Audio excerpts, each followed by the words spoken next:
Toutes ces lettres, les lettres de l'alphabet que vous voyez en face de vous, ce sont des symboles. Et ces symboles sont attribués à un son. Les sons sont attribués à ce symbole.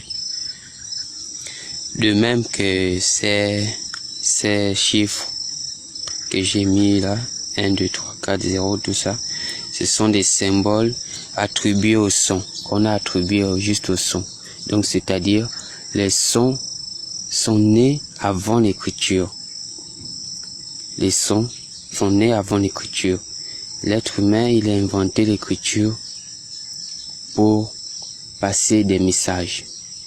Oui, pour pouvoir passer facilement des messages, compter. Mais sinon, ces symboles n'ont rien à y voir avec les sons. Les sons existent depuis. Donc la langue existe avant ces symboles. Je disais que la langue, elle est née avant l'écriture. Alors l'orthographe, les orthographes aussi, ils ont falsifié beaucoup de choses. Il faudrait pas que chaque lettre ici qu'on nous a appris depuis notre tendre enfance, depuis le primaire, école maternelle, partout, on a dit A c'est A, B c'est B.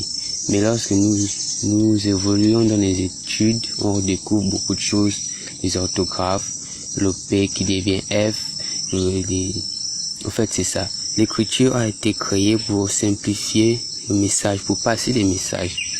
Donc c'est-à-dire, on doit écrire les mots comme il se doit et comme ils se lisent.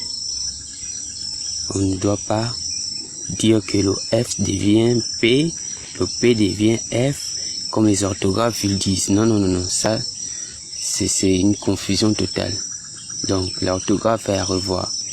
Comme ils ont fait un système que juste nous allons acheter des romans pour écrire un simple mot qui peut s'écrire avec des simples lettres. Papa reste papa. Papa c'est papa, PA ça fait pas, et le reste c'est comme ça.